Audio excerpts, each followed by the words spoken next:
Assalamualaikum dan salam sejahtera. Hari ini kamu bersama dengan saya, Cikgu Nazri dalam kelas Pendidikan Kesihatan tahun 5. Tajuk kita pada hari ini ialah makanan ataupun nutrien. Subtopik kita adalah tahu kandungan terjamin kesihatan.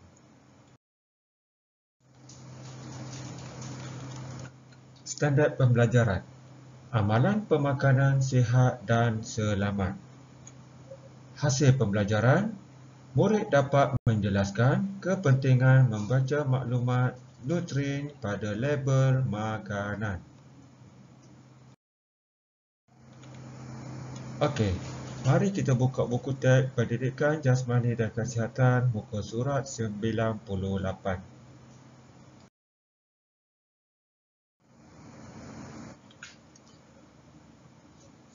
Tahu kandungan terjamin kesihatan. Okey, kita baca apa yang ditulis dalam buku teks kamu tu. Encik Said sering mengingatkan anak-anaknya, Lily dan Julia, agar membaca label pada bungkusan makanan sebelum membelinya. Label pada bungkusan makanan memberikan maklumat tentang kandungan nutrien yang terdapat dalam produk makanan tersebut. Okey. Ini adalah merupakan contoh-contoh kandungan dalam makanan seperti yang kamu dapat lihat ni. Cikgu ambil contoh sahaja. Okey. Ini pun contoh lagi. Banyak contoh-contoh yang terdapat dalam setiap bungkusan makanan. Ini salah satu contoh lagi. Ini lagi dan banyak lagi. Setiap jenis makanan ada kandungan yang perlu kita ambil tahu. Nak beli kita ambil tahu. Terutama tarikh luput dia. Dan yang penting sekali sebagai umat Islam kita kena tahu makanan yang kita hendak beli mesti mempunyai logo halal. Okey, seterusnya. Apakah kepentingan dan kebaikan membaca label pada bungkusan makanan? Okey, ada pendapat kamu apakah kepentingannya? Okey, mari kita lihat satu persatu. Okey, antara kebaikan dan kepentingan membaca label pada bungkusan makanan termasuklah mengetahui jenis nutrien yang terkandung dalam makanan tersebut. Yang kedua, mengetahui kualiti makanan berdasarkan bahan atau ramuan yang digunakan. Dan yang ketiga ialah menjamin kualiti makanan berdasarkan tarikh luput yang dinyatakan. Yang ini penting bagi kita mengetahui jenis makanan apa yang patut kita makan ataupun makanan yang kita hendak beli itu mengandungi zat-zat yang berkualiti.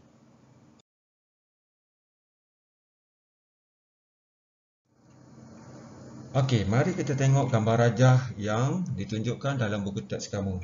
Okey, ini merupakan satu keluarga ingin membeli roti. Okey, mari kita tengok apa yang dibincangkan. Okey, saya sedang berusaha menurunkan berat badan.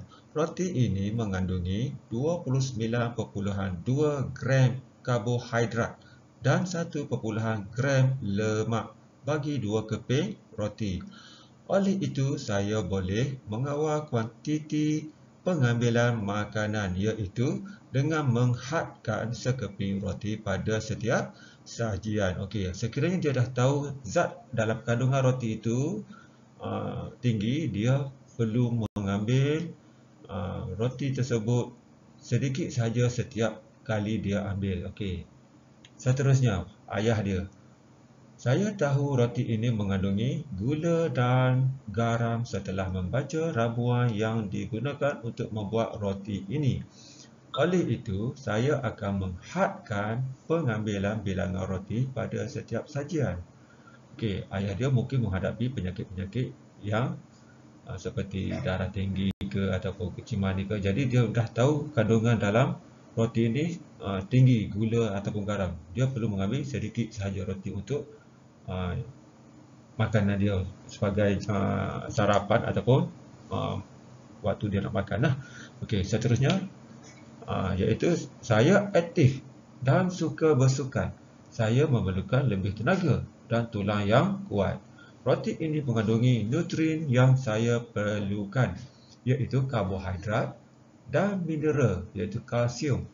Saya boleh menambahkan bilangan keping roti untuk setiap sajian bagi mendapatkan lebih banyak nutrien. Okey, anak dia ini adalah suka bersukan. Jadi roti ini adalah amat sesuai untuk dia diambil pada waktu pagi ataupun sarapan lah, untuk ditambahkan tenaga bagi dia melakukan aktiviti-aktiviti sukan.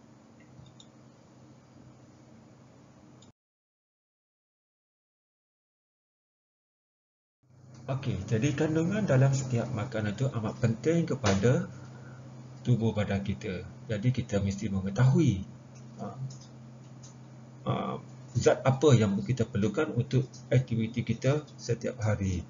Tapi sekarang ni kamu beli, jarang kamu tengok kandungan belakang. Kamu tahu dah nak beli sahaja, betul kan?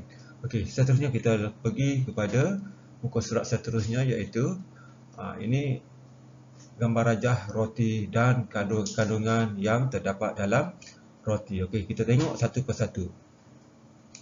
Okey, ini merupakan apa? Nama sebutan sebenar makanan, iaitu roti. Yang seterusnya, pelabelan makanan.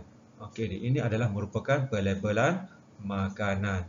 Okey, seterusnya, kandungan nutrien yang terdapat dalam makanan. Okey, seperti karbohidrat, protein, lemak, kalsium. Ini adalah kandungan nutrien yang terdapat dalam roti tersebut. Seterusnya, senarai ramuan. Okey, macam mana roti ini dibuat? Dia bagi tahu ramuannya seperti tepung gandum, susu, tepung, tanpa lemak, lemak sayur, mentega dan gula pasir dan garam dan ragi.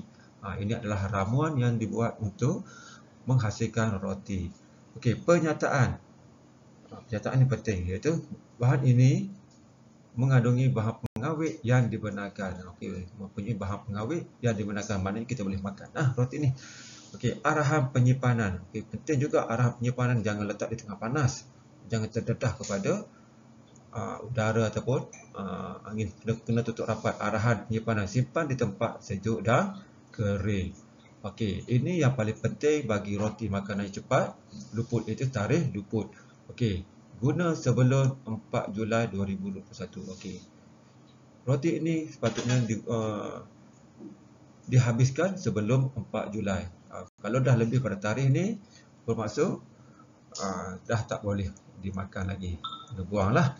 Okey, maklumat pengeluaran. Okey, ini penting supaya sekiranya berlaku apa-apa, kita tahu dari mana roti itu dihasilkan. Ada tempat roti ini dihasilkan di mana, kita tahulah.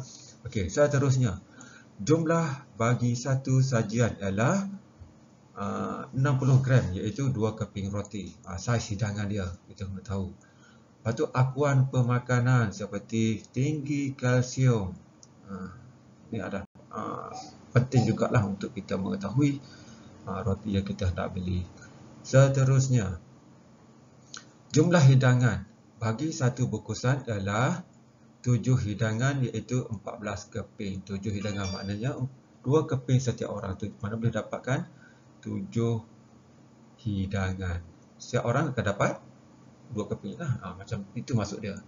Okey, seterusnya, kandungan nutrien bagi setiap 2 keping roti. Okey, setiap hidangan 2 keping roti sebanyak 60 gram. Okey, mana setiap kali kita makan adalah 2 keping roti, dah memadai untuk kita melakukan aktiviti harian kita. Okey, kandungan nutrien bagi setiap 100 gram. Ini dia dah tanda sini merupakan kandungan yang terdapat dalam roti tersebut. Dan yang penting bagi umat Islam, label ini adalah amat penting. Baik piawaian kepada produk yang bersih, baik dan suci. Okey, ini adalah penting bagi umat Islam supaya kita boleh makan dan roti ini dengan selamat tanpa mengandungi unsur-unsur yang tidak baik, seperti kandungan kotor lah, seperti najis gizi, seperti daging gizi ke apa ke, itu dilarang oleh Islam. Okey, cikgu harap kamu memahami topik kita pada hari ini. Seterusnya, kamu dikenaki menjawab soalan dalam Google Form yang cikgu telah sediakan. Selamat menjawab. Sekian, terima kasih. Bye-bye.